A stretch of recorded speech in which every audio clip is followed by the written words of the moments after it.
Welcome to Mental Playbook. I'm your host, Riley Sager. The common trait in any high-performance athlete is the ability to push oneself from good to great. Together, we will hear from collegiate and professional athletes and coaches to understand the psyche of athletes, the mentality of competing, the role of the subconscious mind, and much more. Today's guest is USC basketball forward St. Thomas. In his first year playing for head coach Eric Musselman, St. is navigating the adjustment that comes with playing in the Big Ten, not to mention an entirely new roster of teammates. In this episode, St. candidly discusses his incredible journey of rediscovering his love for basketball after stepping away from the game to focus on his mental health during his sophomore year of college. His path to USC has been anything but linear, but Saint's dedication to perfecting his physical and mental game remains his top priority. This season comes with a lot of unexpecteds, but he and his fellow Trojan teammates, through their strong connection on and off the court, are creating a new identity for USC men's basketball. This is Mental Playbook. Saint, thank you so much for coming on Mental Playbook. You're in the middle of the season, so I appreciate you making the time. Thank you for having me. Now, this is your first season at USC. You were at two other colleges before, Loyola Chicago and Northern Colorado. How are you adjusting to USC? I would say it's a difference for me because, obviously we talk about the level of play, the level of basketball. This is the highest level to play in college basketball. And I would say kind of had the experience to play. First started off, like you said, at Loyola. That's kind of like a higher mid-major. And then kind of went down to Northern Colorado, and that's kind of like a low major, kind of seeing like had to go in commercial fights and all that. And then kind of coming here is just, it's just a dream come true. Every kid dreams of playing at the Power 5 school, and just repping the USC brand is something that I've always wanted, just because the tradition about the sports around USC is just, the culture's different here. Mm-hmm. And I would say just the adjustment is wasn't really hard for me. I already lived in the city for 2 years in Chicago, so I didn't think LA was going to be tough for me. But I would say just the biggest adjustment is just playing with 15 new guys in that locker room. We have a brand new team this year, so I would say that's the biggest adjustment, just trying to keep just getting better every day and molding to each other, and just keep building chemistry, I would say. I know we played 3 games already, and I think that's the biggest thing is just our chemistry of why we're 3-0, but then also the negative side of that, of why we're a new team, that we also could be 1-2. We're super close to being 1-2 as well, so yeah. Yeah, like you said, 16 new guys, new coach. So how have you guys fought to find an identity early in the season? I would say kind of all over the place. We don't have really like identity as a team, other than coach just goes and says be a bunch of sewer rats. So I guess that's our identity. But when we talk about like roles and individual identities, like coach kind of doesn't know right now. I guess we have like our main core of like vets that have played in college basketball, like Buzo, T. Will, me, Dez, and Josh. Like that's like the main 5, and then we got Matt that's experienced off the bench. Sean, that's like our main like core that's like very experienced in college basketball. And then Harry's just another voice that's seen basketball and just been around basketball for. He's been here for this is his 4th year. And then we have a bunch of young guys on the that's on the bench that haven't played a second of college basketball. And then we just got Kevin back last game, and he's also young. So kind of just, we have a deep team, and coach is trying to figure out like who we are as a team and kind of roles, I would say. I don't know how long it's going to be like till he figures it out, but I would say it's a good thing that he hasn't figured it out yet, just because that shows how much depth we got on our team and how much versatility we have. So do you think it's an advantage, kind of like a fresh start? You're just... I think it's an advantage. I think it's an advantage for sure, just because, especially with this team, coach showed us today in film, he's never played with a team that the shot selection, like there's 5 guys that have 27, 27, 27, 26, 25 shots. Like and the difference between that is 1 or 2 shots. And usually you see 1 or 2 guys lead the shots by like a large margin. So I think that's very unique with our team because you don't know who's going to go out there and score 20 that one night or who's going to have 10 assists one night. Like it could be me, Matt, Dez. Like it's very fun playing like that because you just don't. It's unexpected. You don't know what's going to happen, and if somebody has an off night, there's always somebody to pick them up. Yeah, you mentioned coming into this season, higher level of play. What did that bring in terms of expectations on yourself? I would say for myself, I mean, I know like because I entered the draft last year and kind of did enter the portal as well, and basically the feedback was, how is my game going to translate from a mid-major to a high-major level? And to me, I just stay true to my game, just play the same way I play, and I think I'm a very simple basketball player. I'm X's and O's, and I think that's why I fill up the stat sheet so much, just because, I mean, they said the simpler you are, just like the more that you can sell. So I've always got told that as a kid. So I don't know. I don't think it was that big of like an adjustment. Just kind of just stay true to my identity. And I think the biggest thing that I had to step up in, what Coach Musk just kept harping on when I joined this team is I'm just gonna have to be a leader and just like just a leader and a person that these young guys can follow when times get tough. Because I mean, we're gonna have ups and downs. Like I mean, you already seen it through these 3 games. We go out beat Gonzaga in an exhibition game and then can't even beat some of the guys that we should be beaten by 40. So, I would say it's gonna be a lot of ups and downs this year. A bunch of guys in the locker room. Like I just got to keep the locker room together, and I think that's the biggest thing for me. Musselman's mentioned throughout the season that you're a unique player from him. Like he hasn't seen really anybody who can play as many positions as you the way you can. Yes. Do you try? Are you trying to be that, versatile?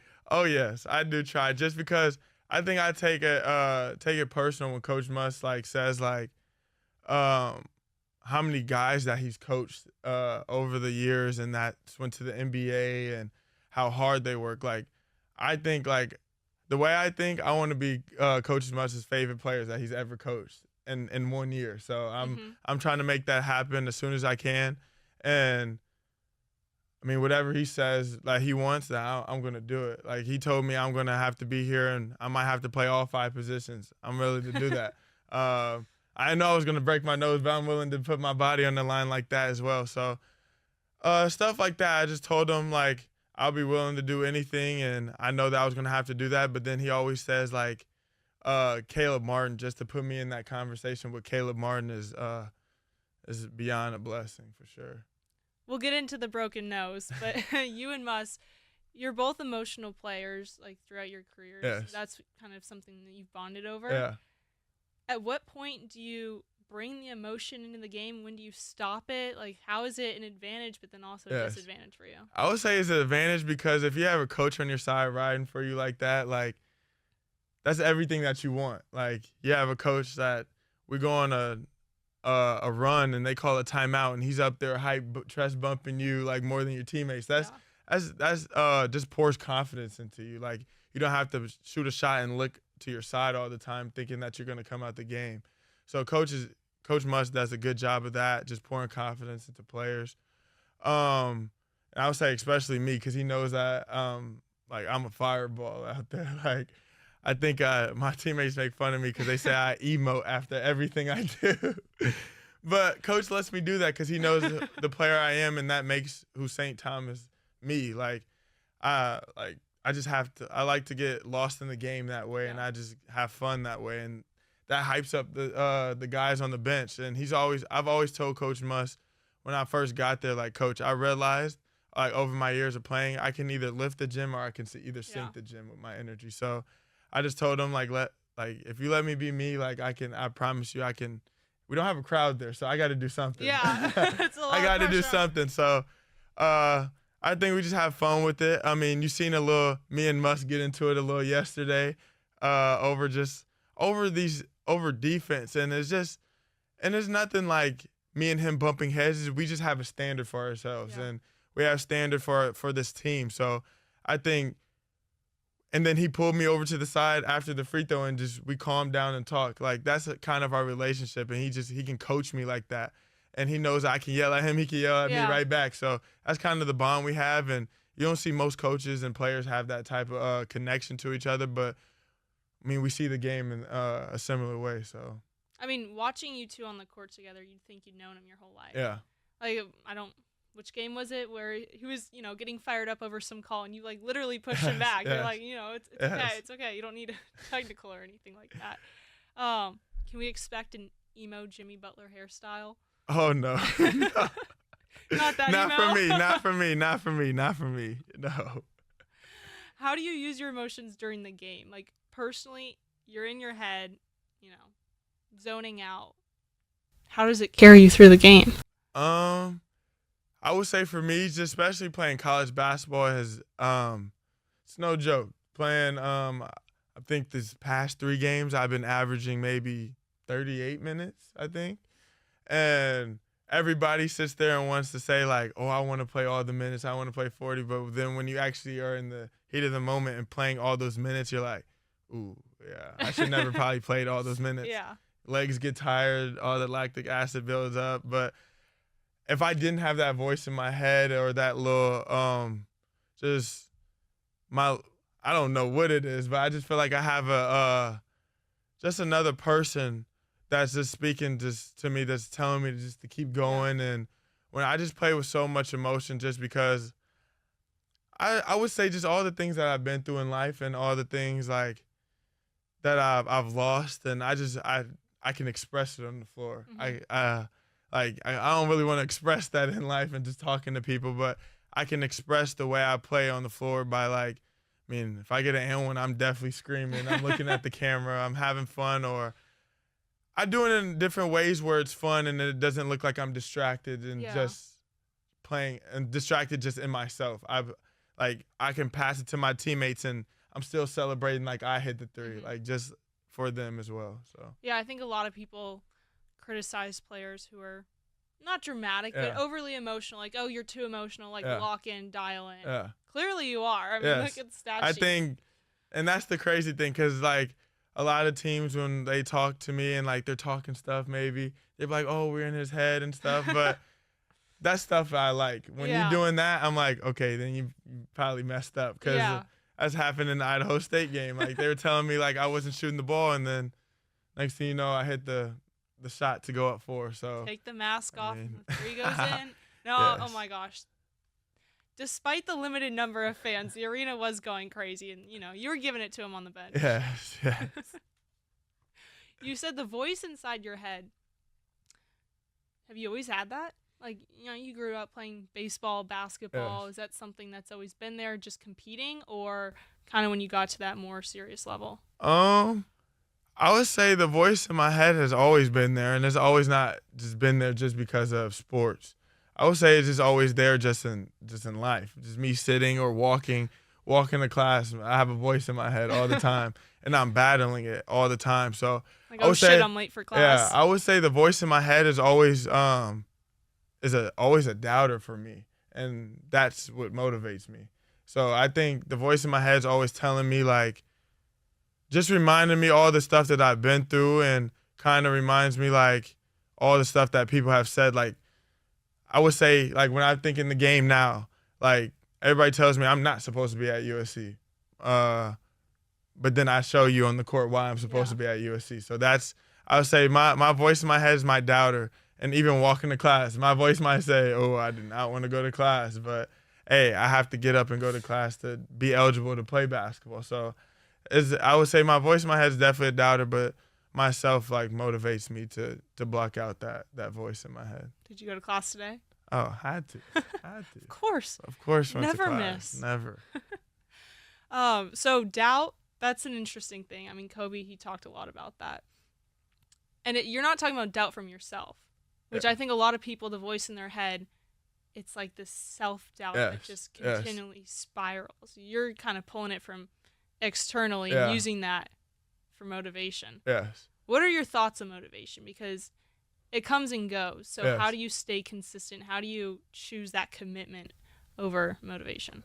Um, for me, I would say, like you said motivation comes and goes. I would say for me, just to stay grounded, I'm very religious and I believe in my faith.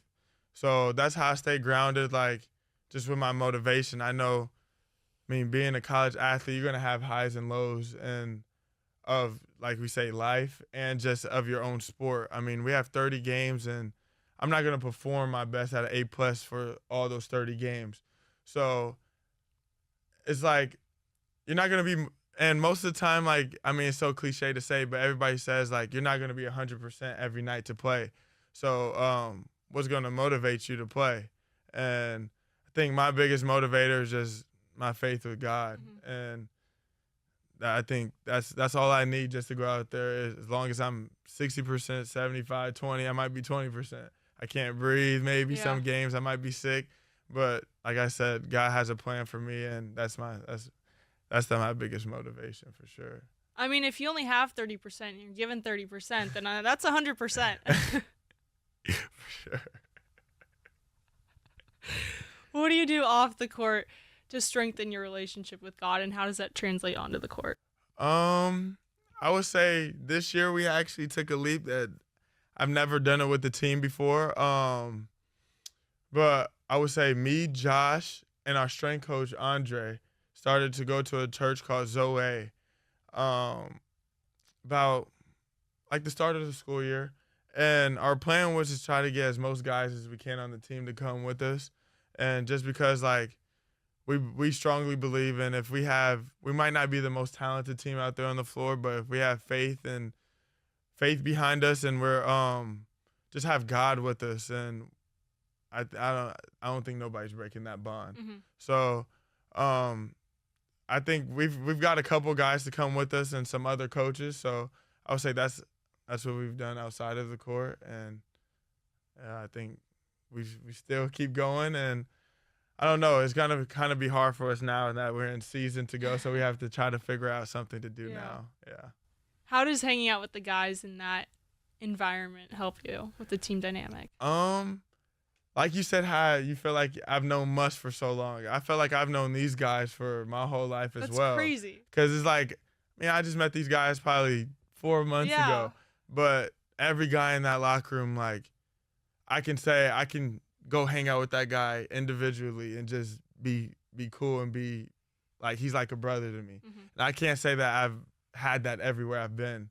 So, and like nobody like is selfish in that locker room. Like everybody wants the best for everybody. Like I can be down. Like I might have was down on my shot yesterday, but I have Josh Cohen in my ear yelling me after the game saying, "You're an NBA player. Like, what are you talking about? Like, I don't care if you shot the ball bad. You're an NBA player. You had 7 rebounds and 8 assists." Like, that's the type of people you want to be around and surround yourself with. Like, and I would say, like I said before, like this is the best team I've ever been with, just as people and just as competitors as well.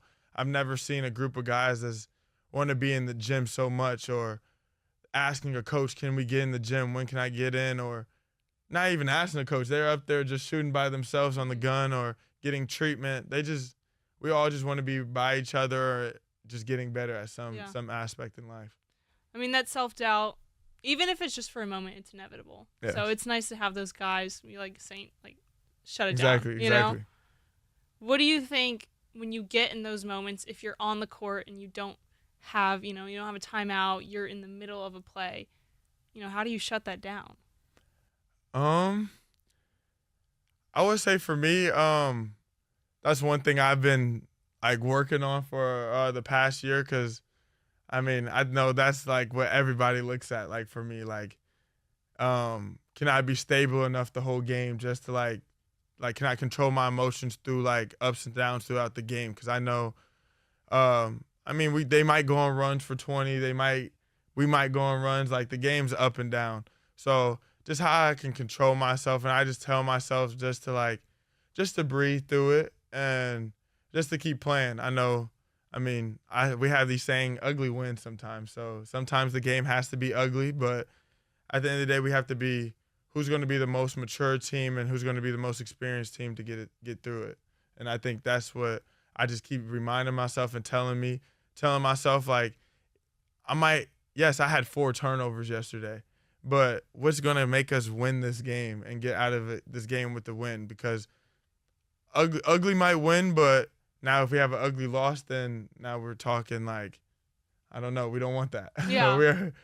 We don't want that, especially going into Cal, and we're building momentum of gaining fans in our arena. So every game for us is important. We're not looking for wins just to win. We're looking for wins for the bigger picture of putting people in the seats, and also Kim Palm for ratings late in March, and just to show that we can play with anyone. But we have to. The one thing we have to fix is showing that we can play and dominate, not just play. Where do you think the fine line is between looking at the big picture, what point in the season, the fans in the stands versus, okay, this small thing needs to be changed? Like, how do you balance that? Like we said, we're talking about the fans in the stands. That's not going to change overnight. Like, I don't expect the Cal game to be maybe a slight difference, but not too drastic of a difference of last game. But we just want to just keep getting better every game. And hopefully we know we built this non-conference schedule for us to win a lot of games. And I think that's the track record we're going to have. So we're going to go out there and win a lot of games. And then when conference time comes around, we set ourselves up in a good spot to where people want to come watch us play because we've proven to them that we're a good enough team to belong hopefully in the top 25 when that time comes around, and then when conference time comes around that we can really compete in the Big Ten and show these guys that we're not really 14th in the Big Ten and we're top 5 in the Big Ten. I mean, it goes back to what you were saying, that external doubt. Yes. It's what fuels not just you, but apparently the whole team. Yes. You had a lot of doubt going into the season. What did Coach say, that first practice or that first meeting? Did he even mention it, or, what did that look like? He really didn't even mention it. He kind of just told us, fellas, we're in L.A. I mean, it's a pro city. The women's team just went to a Final Four or Elite Eight. We have a football team here. We do have a football team. We have a football team here. It's a football school, actually. And we didn't have a great season last year. The guys that were here last year didn't have a great season. So they don't know what to expect. We have a new coach. We have 15 new guys. We have to create our own energy. And I think with the group of guys that we have, I think we attract more people just because the fire we do play with. And I've never, we talk about, just being around the guys like the bench. I've never seen a bench like that. They're all standing up. They're being loud. They're yelling defense, what the crowd should do. But, that's our crowd. Our crowd is our bench, is our guys, our circle that's in that locker room with us. So I would say they've been doing a good job, and we just got to keep doing that until we get people in the seats. And I think eventually we will, and we'll keep showing why we belong in the Big Ten and why we belong in the top 25 of college basketball.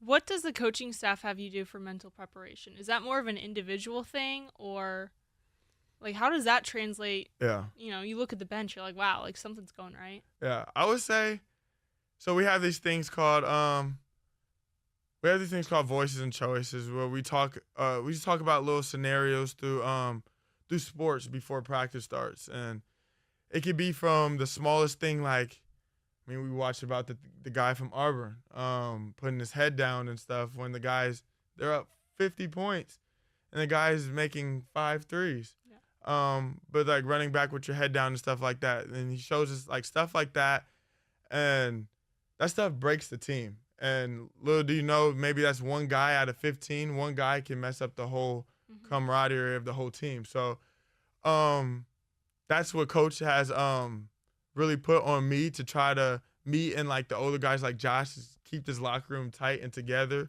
and keep just instilling into these young guys that you are playing on a team with there is vets, and we still need you guys. You guys might have different roles throughout the night. Jalen Shelley, you might play 18 minutes one game. You might play 5. Then you might have a DMP. That's just how it happens as a young athlete, and you just have to be like when your minutes come, you have to be ready for them, and you can't have.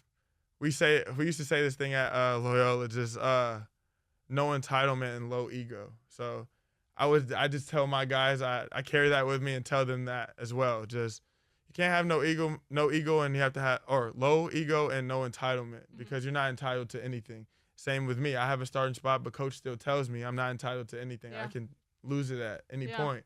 So I think just keep telling them like you don't earn it on the floor. You earn or like being out there on the game. You earn it in practice. Like just go hard as you can in practice, and you'll see a result change. Like I've always told a player, like if you want things to change, you can go change it. Like you control what you can control, and you can go change it. Now, if a coach doesn't play you and you're working your butt off, that's on him. Like, but show that you're working your butt off and have him make those hard decisions, and then you'll get brought up. And I always say, if you show love, you play basketball the right way, basketball would always show love right back.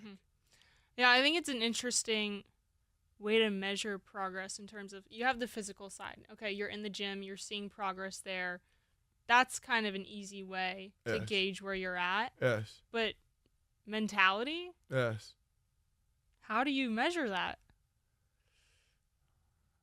I don't know if you can measure mentality. I don't know if you can do that. I mean, just like with your own personal journey, obviously, 3 years ago, 2 years, even 6 months ago. Yes. You can see the difference, you can feel the difference, but how do you trust that every day you meditate, every time you meditate before a game, how do you trust that's going to pay off when you can't have, the immediate effect? Yeah. I would say you build trust through your work ethic. Like, I don't know. There's not one day, like, I ever think back, like, if I don't meditate, like, I don't know. To me, I'm very superstitious. So, like, if I forget to meditate before a game or pray before a game, I just don't feel right. Then that's when we talk about my confidence or my, like, what motivates me might be a little shaky. But, like, now I just tell myself I got to do those things every day and hit those points. And then I'll feel just fine. But to back on what you said, these coaches have been the most approachable coaches I've ever played for as well. Like you can go to them about anything and just talk to them about life, and they're just all ears, and they're not gonna judge you any type of way. They actually want you to come and talk to them, because if you don't, then they're like, why are you not talking to me? Yeah. Like I've never heard a coaching staff actually telling us to come sign in, the head coach telling us to come sign in and talk to them and sit down for 5 minutes, get to know each other for a little bit. And that's very unheard of. You usually see the head coaches walk right out of practice right away. No, he's staying there, watch us shoot for 10 minutes right after practice, and also asking us to come back and come to his office and talk to him, watch film, and do other things, or just talk about life. And that's one of the biggest things I wanted out of the portal. I didn't really care about how much money I was getting. I just wanted to know my fit and opportunity, and then a coaching staff that was going to just be the most approachable people in my life, and that was going to be a safe circle for me. Because, I mean, for me, I do come from a lot of stuff that's negative, and I know I've my past at Loyola, like I was a younger athlete at the time, and I did some things that I shouldn't have done at the time, and I let it ruin me. Then it got to a point to where I was behind, and then we talk about this mental health problem that I was behind mentally because I didn't communicate it, and then it took me out of the sport that I love, which is why I'm so passionate about just communicating your feelings and just communicating like how you feel to people, and you should feel in a safe place enough to communicate those feelings in your circle. So I think that was the biggest thing for me is whatever is going on, I could tell coach, hey, I'm 75% today mentally, but I'm still going to practice. But I just wanted to let you know. And he's not going to say anything about it. He just go acknowledge it and be like, okay, how can I help you? Yeah, I mean, sometimes you have to hit that rock bottom in order to start going the other direction. Dedicating your collegiate career to basketball. Yes.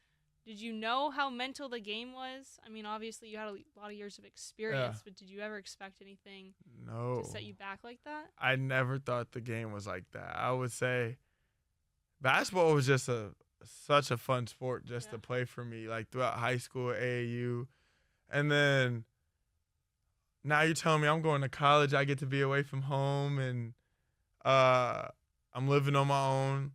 Like any kid's like super excited about that. So I mean I was like head over heels for being away from home and being the only child growing up. Like I always wanted to be around teammates and just being around people all the time. So I would say, I mean, yeah, it was very difficult at first. I mean, I never think I was gonna ever hit something like that. And then, but which made me realize where I was very self aware of. It's very unfortunate, but my freshman year of high school, I lost like my best friend's mom actually committed suicide, and sadly enough, he's the one that found her. And like ever since then, like when I was going through that mental health problem, like back at Loyola, and I was having those thoughts about like just not liking the guy in the mirror and having those thoughts about maybe hurting myself and not did not I didn't want to wake up. I didn't want to go to basketball. And also like I try to express this to the people around me and they just weren't being supportive. But I put myself in a situation where I should have spoke up earlier, so I don't blame those people. And now I just want to be in this place where if somebody speak up, like now I know exactly what I can do for them. Yeah. But I would say that's the new thing in basketball, like not basketball, just in sports, because I would say most coaches are old school and most coaches don't know how to deal with saying, "Oh, coach, I have a mental problem." Like, okay, fight through it. That's most of the coaches. Yeah. That's most coaches' response. But, I mean, I would just kept praying on it and just kept praying on it. But everybody in my circle was telling me to fight through it, and I just like, it got to a point where I felt like I wasn't being heard, and I felt kind of like, for some reason, I felt so connected to my best friend's mom, and like felt like, why am I feeling like this? Because I shouldn't be connected. Like, feeling like, why am I connected to a person that has committed suicide? So I'm like, And 4 years later, right? yeah. So I'm like, that was a sign for me that I had to change, and I can't be feeling like this. And that's when God was giving me every sign that basketball is not the right time for you right now, or it might not be for you, but right now that you need to find self-love for yourself and peace. And so that was to go back home and quit school, quit basketball. I didn't know that that was going to take me. And that's the most embarrassing moment of your life. I mean, and humbling at the same time. I mean, you say I played basketball since I was 3 years old, and people around your city knows you for basketball, and everywhere you go, somebody's asking for a picture or autograph, and now you're going back home and everybody's looking at you up and down, like not asking for those pictures and autographs no more because they don't know who you are. It's like very embarrassing, but at the same time, they don't know anything I was going through. So, and they had their own opinions about me or what I was going through, and then to see me go back to school and just play with this like such joy again, and having the season I did at Northern Colorado was everything to me. And I never thought I was even going to have that season, but like I said, that's all God. And I mean, it's crazy to see like how all the people like just switched up and now trying to talk to me because now I'm hooping. And but this is all I mean, I'm the same person. Nothing has changed. And I mean, I just had to do what's best for me. And I knew I didn't really have to, like we say, no entitlement, low ego. Like, I didn't really care what was best for my mom or my coach or at the time. Like, I knew what I was going through. And I think the best way for me to say this is like, I don't want to harm the team by them losing me as a person in life. And so I felt like removing myself for the team was the best option doing that, because now I have a relationship with these guys. I can talk to these guys other than them seeing me in a different way of not even seeing me in life. So I can't even imagine. So thank you for yeah, sharing that. yeah, But I mean, when you're going through those ups and downs, like you said, you find out who's been by your yes, side. You exactly. know, it's maybe some of the fans who know your upbringing and they're like, okay, like I know what kind of guy he is, versus the people who are just there for, Yeah. the glory and that kind of thing. So when you decided to take a break, I just can't even imagine how hard that was. I mean, basketball is everything, and then just stepping away, leaving school. When you got home, like, what was the first thing you did? um, Did crazy you have a thing. game plan? First thing I did was me kind of coming home kind of hurt some people's feelings in my family, and kind of like hurt the relationships I had with some people in my family. And so unfortunately I went back home. Unfortunately, but fortunately, I went back home and ended up staying with my AAU coach, and that's who I live with now. And just just because I had to block that boundary off because it was just negative energy around me, and I don't need that. Mhm. And um, so I would say just come back home. I had no plan other than being in a new like household. I've never been in a household with like a solid family. Usually it was just me and my mom, but now it's me, my AU coach, his wife, and he has two kids himself, and then an adopted kid from Sudan that are like they're like 2 years younger than me. That's And so then he has a fun. kid that's the youngest kid is like he's a sophomore in high school now. So like I'm like a big brother to them. Yeah. So like they all look up to me, and like I don't know that like coming home and to them first off coming home to them was very embarrassing at the most because it's like they know me for basketball too. So but them just opening like but like when I first realized when I got there like they didn't care for basketball. Like they didn't really they just wanted me to be good as just a good person. Like Yeah.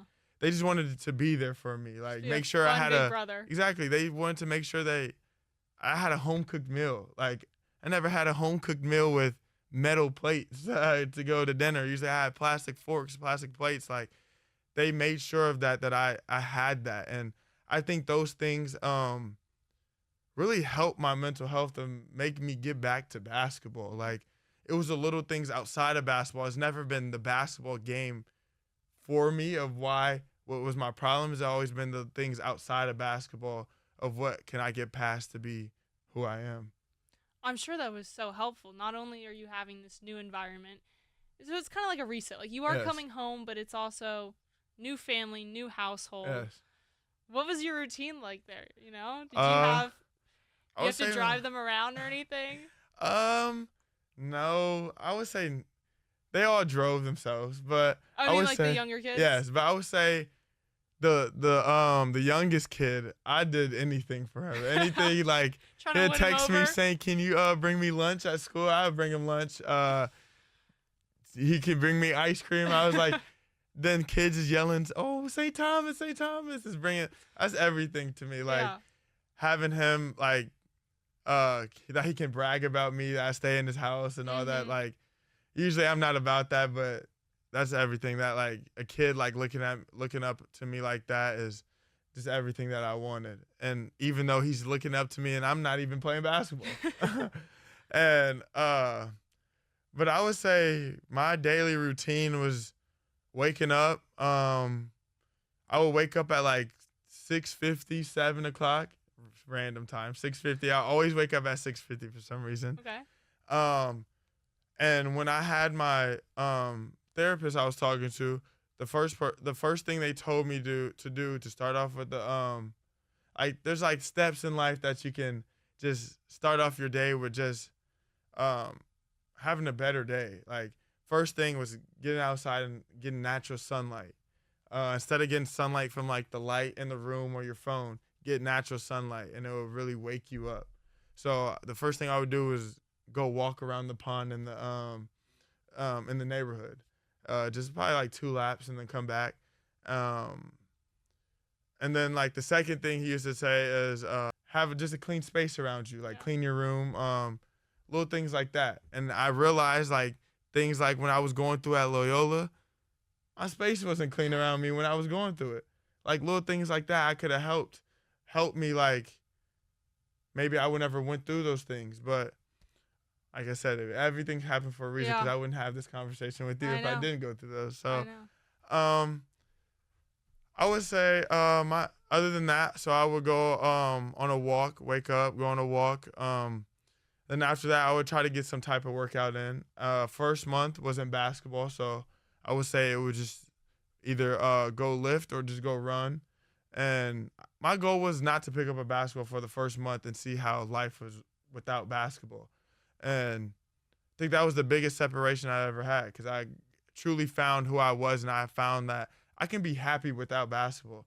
But I can be happy without basketball, which made me even love the sport even more. Mhm. For some, I don't know That's much why, but it strange. made me even love it more Interesting because I was paradox. like, okay, I can live without it, but like that actually like made me feel more confident like in my abilities of playing basketball.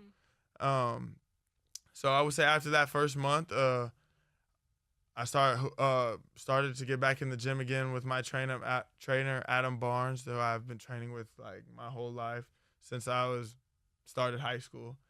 Um, but then yeah, we was in the gym every day, and I mean that's the most one-on-one sessions I've ever got. Everybody else was in school and not there, so I mean I just got one-on-one sessions every day and just grinded and Mhm. grinded and grinded. Came back 3 times a day, and just I don't know. I just had to make that sacrifice, and if I wasn't gonna do anything, it was either I'm gonna either have to pick up a job or I'm gonna grind myself into another scholarship. So that's the way I had to look at it, and I had to do that. Yeah, I mean, sometimes you have to lose sight of where you're going, just be completely disoriented Yes. in order to find yourself. You know, it's like everything around you. Were you blocking it off and just like internalizing everything? Like, did you journal it all, or how Oh did you yes. kind of, get out those thoughts? um, I would say I became a big journaler Yeah. actually. So just like journal all my thoughts. One thing I also do, I love to people watch. I just go sit there and just bring my journal, drink some coffee, and just people watch and just write down my thoughts of what I see. Write down some prayers. Anything, just how I feel based on that day. And sometimes I write goals and come back to the book and just see if I met those goals throughout my day. So I would say, yeah, I've done that. I've tried my hand get tired sometimes, so I've tried the going to the notes and just speaking into the notes. I've tried really I everything. thought you were gonna say try to write left-handed. Oh no, no, no. I've tried really pretty much everything, and then I mean I've tried pre-recorded like meditations. I've Mhm. tried silent meditations. I don't know. There's this you have to find what your niche is and like what you like, because I mean I think I'm pretty much wide open. I kind of like everything. I'm just very spiritual and Mhm. kind of just want to be at just a very peaceful person. So, Yeah. yeah. Saunas, cold Oh, plunge. love saunas, love saunas. Cold plunge might be. Oh, I do them, but it's a grind. It's definitely a grind. I don't know if that's peaceful though.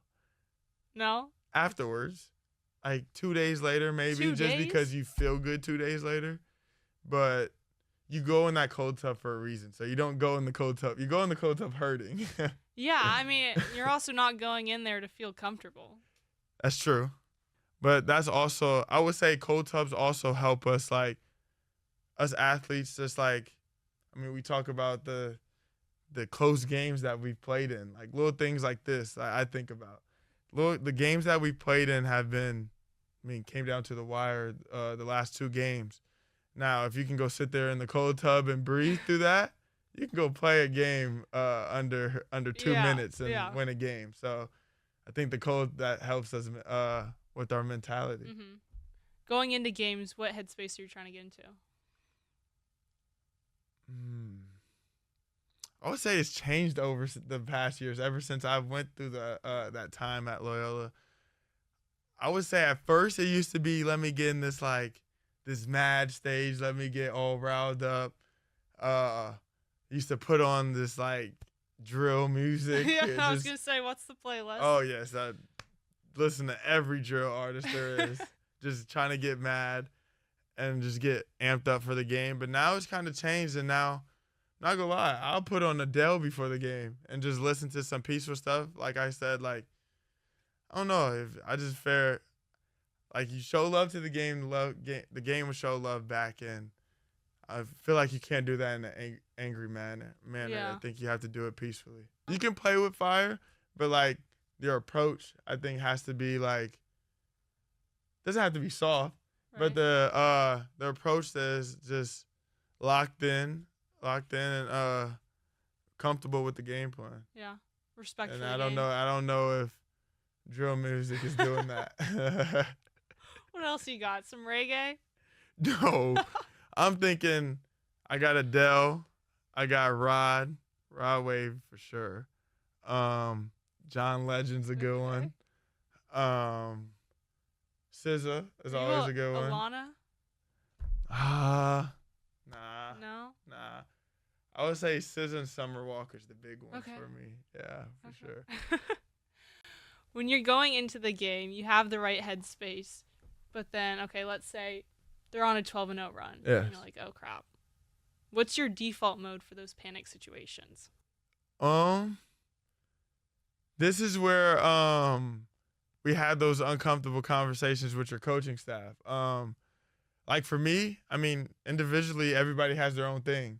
For me, my coach, Will Conroy, he's my my therapist, basically my court therapy. Yeah. So last year I had a coach as well that I can look at and he'll tell me just like breathe. Like I can look at him and he telling me to breathe. Like Real Conroy is that for me. Like he calmed me down the last game. Like I couldn't see the rim because like just my whole mask and taking off the mask has been bothering me a little bit. So I've been shooting the ball the best. So I'm a career like 89% free throw shooter, and I haven't been shooting at the free throw line so well. So, but I went 3 for 5, but I made the 2 clutches free throws yesterday at the end of the game just because I have that relationship with my coaches. Mm-hmm. If I don't have that, I don't make those free throws. Yeah. And he's sitting there telling me to breathe, and I'm gonna make them. As simple as that. I'm gonna make them, and we're gonna get into this defense. And there's nothing to it, nothing else to it, and I stepped there and made them. Yeah. I think a lot of times people, in sports in general, they're looking at, okay, wow, that dunk was insane. Like, appreciation for it, but you don't know what's going on off the court. And like Exactly. you're saying, all the little things, the relationships with your coaches, with your teammates, what you're doing, with your faith. I mean, it's all these little things that just add up. Yes. The mask. First preseason game, you break your nose. Now you have to wear this face mask. I'm interested to hear, is it like this alter ego when you put on the mask? Are you like, okay, I'm dialed in? Yeah. Like, what happens to you? I don't know. I've always wanted to wear a mask just because I was like, oh, Bron and all them wear a mask, and then they get 40. Kyrie. But then now experiencing the mask, I'm like, how do these guys get 40? I can't even get past 10 points right now. I can't see the rim. But, nah, I don't think it's an alter ego. I think most of the time, like, I know it's very uncomfortable to wear. I don't know. I think it's funny how, like, our social media team, like, plays around with it and thinks it's like an alter ego. But I don't know. I think it's fun. But I don't know. Me personally, I do not like the mask. I think I don't know. We'll see. I took it off last game because it was bothering me, but I'm a definitely superstitious type of person. So, like, I'll wear like an armband or something. I always have to have something on my left arm. But say, I wear a headband, and if I'm not shooting the ball well, that headband is flying off. As you see in the timeout, the mask just flew up in the air and it just landed wherever it landed. So that's the type of player I am. It's just I have to feel comfortable. If I'm not feeling comfortable in myself, something's got to change. And like I said, I'm willing to go risk my life out there on that court. So if it's a nose, my nose can look left, right, zigzags. I'm going to win that game for my team, and I want to be the best I can for them. So I had to take the mask off. Everybody knows about Mamba mentality, but how would you describe your own? I would say, ooh. Like when those little kids are watching you play and they're like, I want to be like that. What is that? I just want to have on my forehead that just says work ethic. That's my Mamba mentality. Just fall back on your work ethic all the time. I mean, I've never been the highest rated player ever. I've never been the first picked ever. I just always played the game the right way, and I've always worked my butt off. So I would say my Mamba mentality is just to never break and just always just work hard, because you work hard, like I said, it would show you right back. Like, it would show love right back to you. So I would say when these kids watch, I just want to, scoring wise, like things that, like scoring, I can't control that sometimes. Some games you're not going to shoot well. But I can control how many rebounds I can go out there. I can control if I win the 50-50 balls. I can control the way I pass the ball. Sometimes I can control if I'm moving the ball. Sometimes if my teammates don't knock down the shots, that happens. But I can control that. I can control trying not to foul, stay in the game. Certain things I can control just like by just being disciplined and just playing hard off my work ethic and showing these kids it's not about if I can go out there and score 30 a night and then I'm getting the interview at the end of the game. I think the special thing for our team is like, yeah, me and Dez might get the interview or Josh might get the interview after the game, but the player I'm thinking about is Matt Nolan. What did Matt Nolan do? Because Matt's like if we don't have Matt, like, I don't know what this team is. It's like Matt and T. Will combined. Like, they're like when we don't have them, they're a missing link to our team that we needed them tonight. Yeah. So, yeah. So those little kids are watching you. When you look back, when you were that age, like, what do you see when you look back on that person? Because that's ultimately the person that got you here. Yes. I would say I just seen a kid that just had the love for the game, who just wanted to be around sports, not just basketball. I would say a kid that just wanted to be around sports in general, and seeing that how teams can have chemistry and bonds with, like, you can have really brothers from this sport that we play. And like I say, for me, I have no siblings. So me playing all these different teams and meeting new players and coaches, like, these are the people that's going to be in my life for the rest of my life. Like, these are people that are going to be the closest to me. So, like, I would say just the spirit that I had when I was, like, playing as a kid, like, that's what I would say most. And I think that's helped me out, like, a lot of why I see the game so different, of why I played. Because it wasn't just basketball for me. It was basketball, football, baseball, track. I wanted to do it all.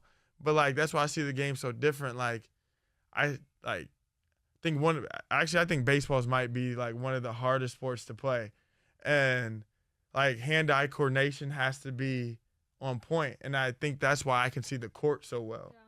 And I can find my teammates. I can pick the defense apart. I can see actions before it happens. And even like that, you have to see that playing football as well, actions before it happens. So I say just different sports that I've been around and grew up playing in has molded me into the player I am today. Muss is always talking about your ability to see the court. You Yes. know, is that when you go out there, okay, let's say you're point guard, you know. Yes. Is it just something that's intrinsic, instinctual? Like, you just know where you're throwing the ball? Or I'm not a point guard, so yes, I can't really. Yes. I would say yes, just because I've never played point guard in my life. Yeah. But I've watched some great point guards, especially, like, this is my brother still I talk to this day, Braden Norris. He was my point guard at Loyola Chicago, and 5'8" white kid from Ohio. Every odds is against him. Like who like if I walk in the gym, I'm like, oh, I'm finna guard this kid. Like I'm gonna give him 30. But guess what? You're not gonna score 30 on him. Hardly you even gonna get 5 points on him. He's gonna be the hardest working dude on the court. He's gonna win every 50-50 ball. And then let alone he might go 6 for 6 from 3 and not miss and have 10 assists. Like and be the most like silent killer in the building and hit you with a like I don't know. He's a little stuff talker as well, but like I think he instilled like watching him play, and he instilled a lot into me and into my game. Even watching like how poised he is, how he carries himself. He's carried himself like he's a professional now, but he's carried himself like a pro for the 5 years that he played in college, and that's how I see the game now. Like even last year, like. Yes, I had a good year, but I wasn't as poised as I am now and how I move and how strategic I am about my movements. And, like, I just try not to have a false step because, I mean, I'm running the offense. So I can't have false steps. I have to – or false talk. So I have to communicate everything. And I think that's, like, the biggest learning thing for me, but also the most exciting thing for me, like, because I like to talk. I like being loud. I can pass. Now it's like, okay, now I have to play the one. Guard's gonna be guarding me. Now I can showcase that I can dribble the ball. I can be pressured now. I can just showcase all my game throughout this team because I have no role. I don't think I have a role. I think my role can be go be the best scorer tonight.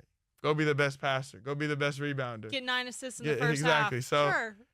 And I think as a player, you can get confused or players can get selfish and be like, I want to know my role. But as a player, like the way how I look at basketball, I think that's the best role you can have is no role because there's no limits to my game. I can, like Coach says, he calls me an Army Swiss knife. I can do it all. Yeah.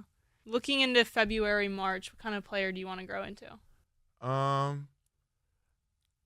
would say even more to a professional. I mean that then we're talking about that's a closer time of being to that goal. But I would say that and more just of a poised player. We're talking about March coming in March. We gotta just be a more disciplined and poised player just because I mean we'll be playing in front of hopefully we're trying to play in front of 70,000 people or 80,000 people in a football arena in the Final Four. So the most disciplined and poised teams winning those games. It's not at the end of the day all those teams that are in the tournament are talented because they made it. So it's about who's going to be the most disciplined and poised team out there. And I think if I can be that and be the leader for these guys and show them that I can do that, then I think I can be the lead example for them and they'll just follow right behind.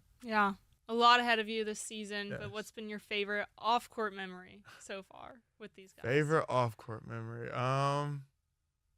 At least from the Instagram, Venice looked pretty fun. Yes, Venice was fun. But I would say these guys, I don't know. Like, I think our favorite off-court memory is when we don't have a basketball around. Like, that's one thing, like, we bond over. Like, we can do anything, and it's fun. Like, we got a lot of guys with different personalities on this team. So, a lot of fashion statements on this team. So, we'll all go shopping. Oh, I saw the fit yesterday. We all can go shopping and just have fun together like that. And some people might not even buy something, but we just walk and have fun. Josh actually like just brought this up the other day. Like the past 2 weeks, sometimes we'll get a group of guys just go to dinner and just talk at dinner, have dinner together, and that's it. Yeah. But stuff like that, or there's always guys, we have a group chat trying to play the game, like who's playing Call of Duty tonight, stuff like that. I think those are my favorite memories. I I don't I don't know. I would say I don't know. Palm Springs was pretty cool. We went down there. Just we ate at this golf course. It was pretty sick. And coach made us go around the table and just talk about who was our favorite like player growing up and why did they motivate us to like play sports or and just to see different players like just to open up about different things like that. Like I know like Josh is on this thing now. It's November, so we have to talk about gratitude every week. And now he's asking what we're grateful for and things like that is just the best times that I have because hearing different guys' perspectives on like I don't know, hearing guys' different perspectives just on like how their life is going and who they look up to and things like that is just really interesting. And I would say probably the best experience was definitely my interview in Chicago, just because I got to get my story out there and talk about what happened and like so many people. I got so many text messages. Not like my goal wasn't to get any sympathy from me. Right. Like my goal was just to have. I mean, basically what my text messages said. They said you don't realize that you just helped out one athlete that was going through something. Yeah. And that's all I want. If it's one, if it's 10, I just want to help out somebody. Well, Saint, thank you for sharing your story. Yes. It's not easy, sometimes you have to relive it, but ultimately everything that you went through is the reason you're here today, the reason you're leading the team, and hopefully a great rest of the season. So thank you for coming on the podcast. Yes, thank you for having me. Thank you so much for tuning in to this episode of Mental Playbook with USC basketball player St. Thomas. It was incredible to hear him open up about his mental health journey over the years and the importance of a strong mentality for any athlete to be able to compete at his or her best. I can't wait to see what Saint accomplishes in the rest of the season and his career beyond USC. For more Mental Playbook, make sure to subscribe, listen on Spotify and Apple Podcasts, and follow us on Instagram at Mental Playbook Pod.